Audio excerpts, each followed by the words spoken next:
Hey guys, and welcome to the Working Money Channel. So I've got Bitcoin up here on the hourly. Guys, yesterday we did see Bitcoin start to climb. Coming out of this funk here, we did see, a bottom for Bitcoin back on Tuesday. And then yesterday, if you guys are watching this video on the day that I'm releasing it, was the Wednesday, November the 27th. We did actually see Bitcoin reach an intraday high. I guess we'll call it an intraday high, 97,300. After it did go down to about $90,000 per coin. So Bitcoin is on the rebound here. Here, let me throw a Fibonacci here on the chart. So you guys can see Bitcoin did retrace back up to the 702. Boy, it's amazing how much, how often that happens without fail. It did come back down to the 0.5 and is now rebounding up past the 0.5. So within the last couple of hours, again, this is Bitcoin on the hourly. Within the last couple of hours, we are seeing a bit of a retracement to the upside. Currently, Bitcoin is trading in and around 95,500. So about halfway from the top, guys, we got to break $100,000 per coin by and large. I think this is when the FOMO is going to set in too. We got so close to $100,000, but then the sell order started coming in, and we've just been, kind of meandering about since Friday, November the 22nd. So this is okay. I mean, we're still early on in the cycle. It's still only November, guys, in 2024. This is XRP. I've got this blue horizontal line on here to denote the former resistance that we saw back in 2021.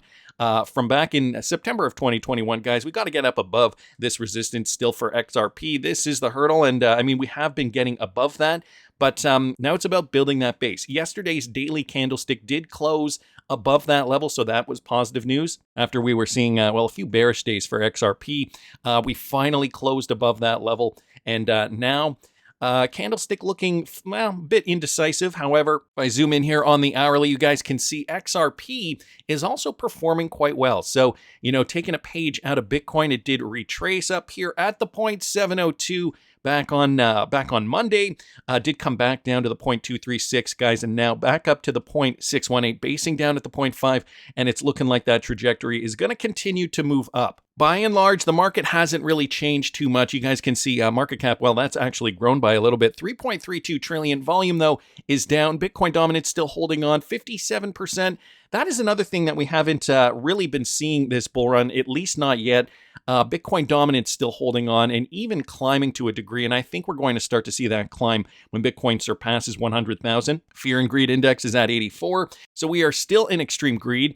In terms of the charts, we're seeing most cryptocurrencies have been gaining over the last 24 hours, so slowly but surely, guys, the bull run is continuing on. Senators like Cynthia Lummis, yeah, she's pro-Bitcoin. She's even come out on Fox Business explaining how Trump is assembling an army to fight for Bitcoin and cryptocurrencies at large. Listen to this.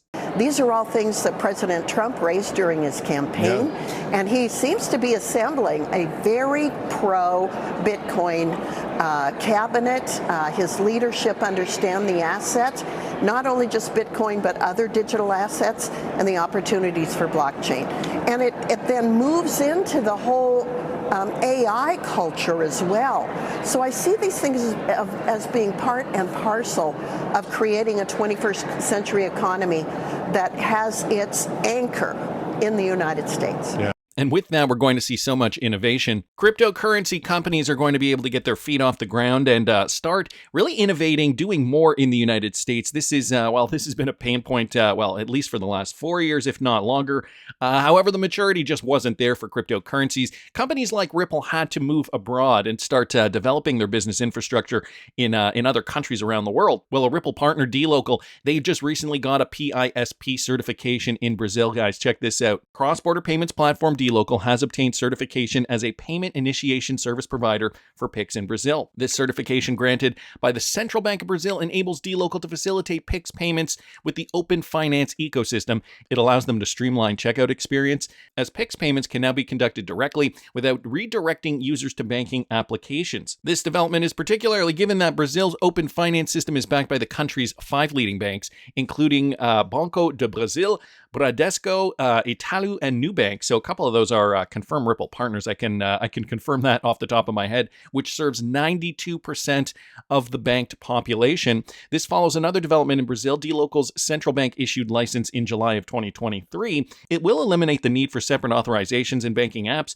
particularly in the case of smart transfers. So streamlining the ecosystem over there in Brazil, the PIX system is one of the big ones there. And cross-border payment infrastructure, super important for this Latin American country. I think they're probably the largest in terms of importing and exporting, in terms of commerce, their GDP. Actually, let's look into that. Largest GDP in what? South America?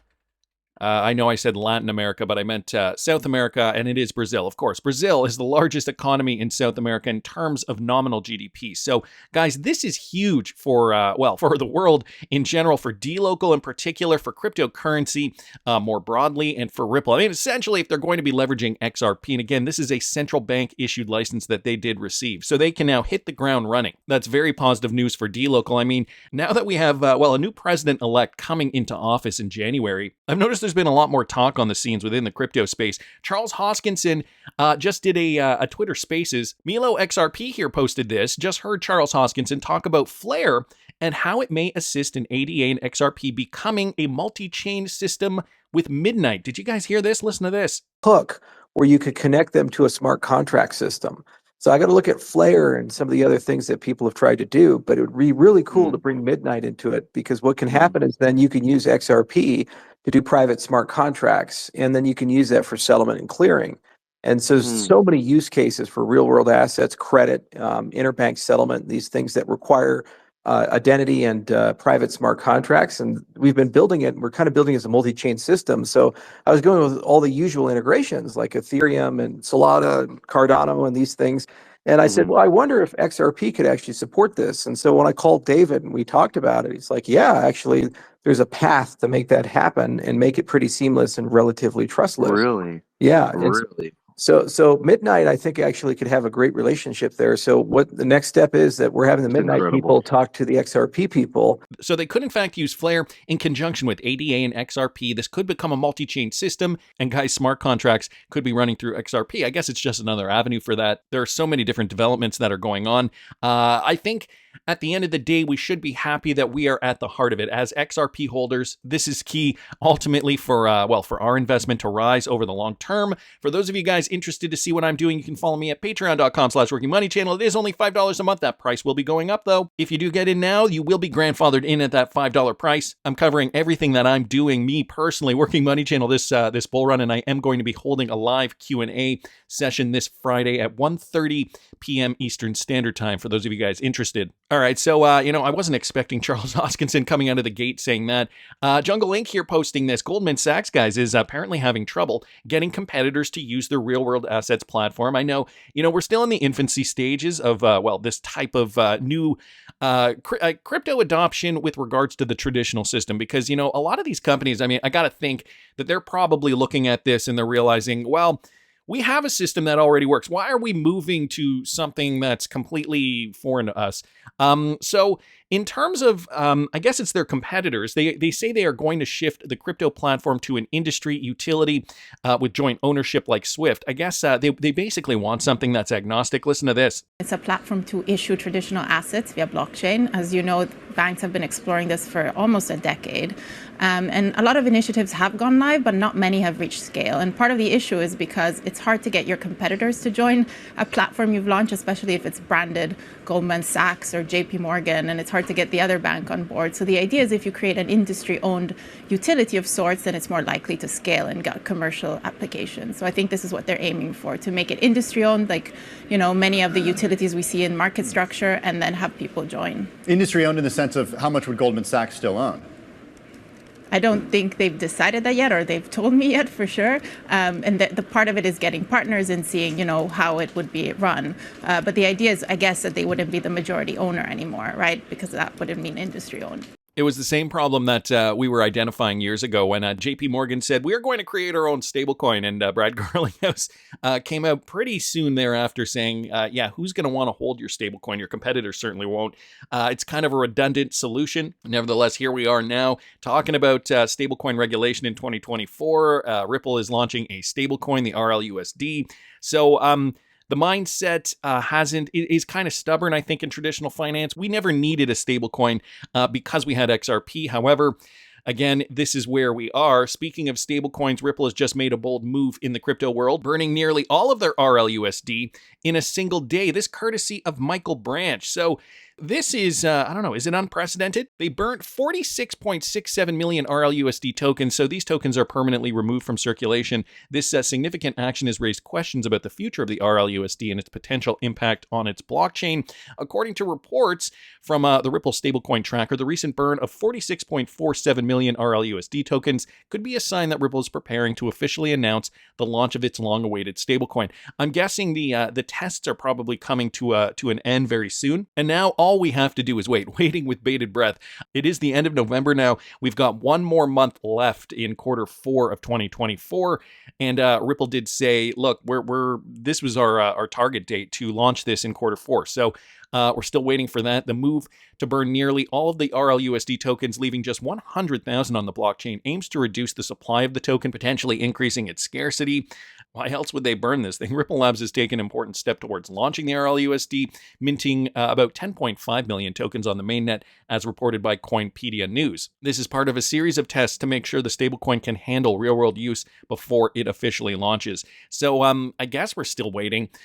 These larger burns, I feel like they are getting larger and larger. I don't know if that means that they're getting closer and closer to real-world adoption or what. Who knows? But I thought I'd bring that to you guys. Wanted to thank Michael for posting that. I guess maybe these are some signs that the RLUSD is ready to launch. Guys, this courtesy of Smoke. Tokenized funds on the XRPL signal the launch of the RLUSD. So the launch of a tokenized money market on the XRPL aligns with the institutional predictions that tokenized funds will hit a major inflection point within the next 12 to 18 months. So within 2025, guys, we could start to see real-world utility. This is talking about the money market funds that Ripple did.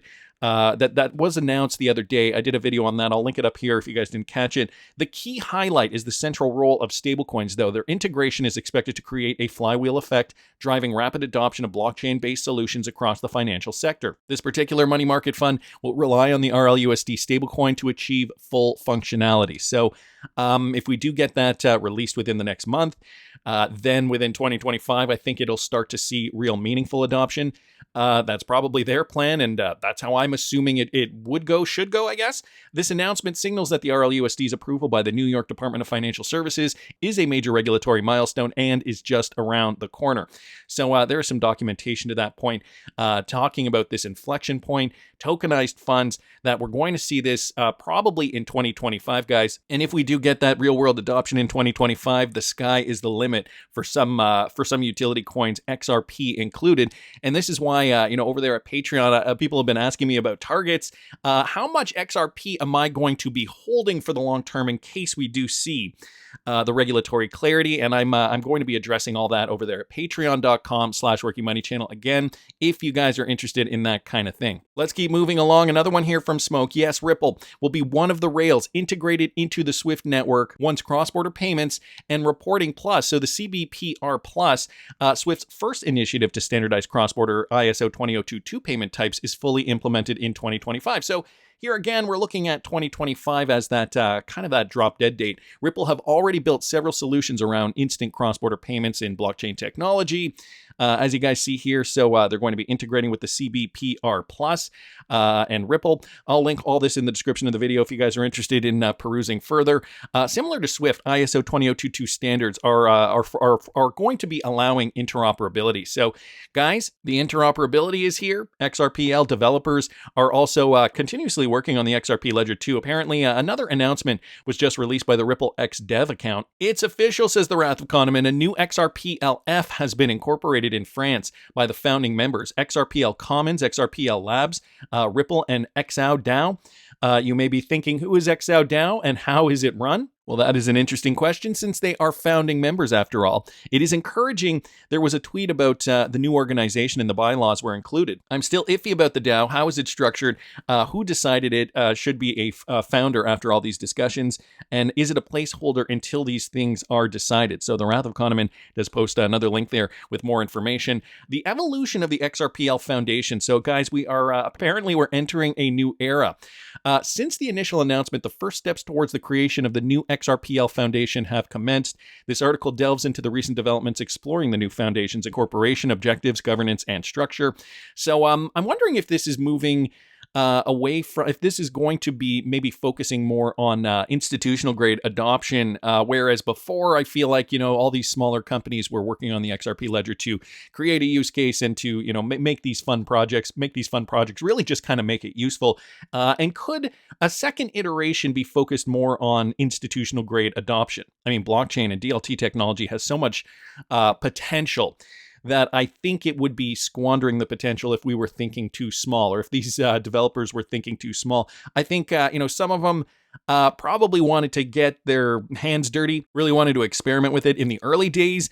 But now, guys, it's looking like, things are changing. Everything can be tokenized. Real world assets are a thing. So much so that Goldman Sachs is even worried that nobody's going to use our system. Where was that article again? Goldman, where was it? Oh yeah, it was this lady here talking about Goldman and how their platform, they're having trouble with their competitors joining their RWA platform. Guys, this is why agnostic solutions, this is, in my opinion, this is going to be the future when, a bunch of banks, big banks can plug into the XRP ledger as an example, utilize XRP and agnostic cryptocurrency. This is what's going to create that level playing field for everybody involved. And so, it would only make sense for these companies in this second iteration to start thinking bigger for institutional grade enterprise use cases that are going to, surround finance and the economy, but also just tokenization in general. Anyway, wanted to thank the Wrath of Kahneman for posting that. Apparently, guys, a brand new announcement. Bitwise, not after very long, has renamed their physical XRP ETF for institutional grade XRP access. Now Ripple is an investor. So this was also picked up by Cointelegraph. Bitwise says they're planning to rebrand their entire European ETP portfolio as it expands its operations in Europe. And Ripple says they are investing. On November the 7th, Bitwise announced that it would rebrand its European XRP ETP, the ETC Group Physical XRP, to Bitwise Physical XRP ETP. So a slight change there. Not that it's going to make too much difference to us. The move follows Bitwise entry into the European market in August when it acquired the ETC Group, a crypto investment firm managing $1 billion in assets, including physical crypto ETPs, the Bitcoin ETP, Ethereum with staking, Solana, the MSCI digital assets, Select 20, etc., and GXRP. I guess that's an important one too. A physical ETP is an offering that tracks the performance of underlying assets, which are also bought and held by the product's issuer. But the Bitwise physical XRP ETP is designed to give European investors exposure to XRP through a physically backed product that holds the underlying asset. So guys, that is very important. Bitwise co-founder and CEO Hunter Horsley said in a news release that XRP and the XRP ledger are some of the most familiar and trusted blockchains in the space. He did post a quote there. Bitwise said that it has seen significant growth in 2024, highlighting over $10 billion in total client assets. But one of the more interesting things besides the rebrand, Bitwise also said that Ripple is going to invest in GXRP. Although the financial details were not disclosed, Ripple's CEO Brad Garlinghouse highlighted a surge in global demand for crypto-backed investment products in 2024. So there is a demand, a need for more XRP, or products, at least, products associated with cryptocurrencies that are going to be in high demand. With the US regulatory environment for crypto finally becoming more clear, this trend is poised to accelerate, further driving demand for crypto ETPs, such as the Bitwise Physical XRP ETP, said Brad Garlinghouse. So boom goes the dynamite, guys. And here is the proof. The proof is in the pudding right here. Bitwise rebrands the XRP ETP, and Ripple is going to invest in this product. Some statistics. XRP, the world's 5th largest cryptocurrency by market cap of over $80 billion, has experienced a surge in popularity due to the expanding use cases of the XRP ledger. So they're stating it right here. There's going to be more demand driven to XRP, particularly in areas like cross-border remittances, institutional DeFi, and real-world tokenization. Now European investors can get exposure to XRP through GXRP, the 100% physically backed ETP launched by Bitwise, formerly the ETC group in 2022 with the approval of Germany's financial regulator. And guys, 100% physically backed from Krippenreiter here on Twitter. This is super, super bullish, okay? Advantages of GXRP, 100% physical. So you are legally entitled to the underlying XRP and you can redeem the ETP for the cryptocurrency, alternatively to selling on an exchange. The AUM, so assets under management in cold storage, they have 65.5 million XRP. Assets under management market value is about $88.8 million. And the cryptocurrency entitlement per unit, 14.2398871. Okay, that is how much there is per unit. You know, this is just going to drive, I think, more demand, considering too that Ripple is going to actually get involved in investing in this product. It is, I guess, one of the only ones on the market that they can legally invest in at the moment. That could change over time. And XRP's status, I think, also has the potential to really change over time if when we do see that real world utility in 2025.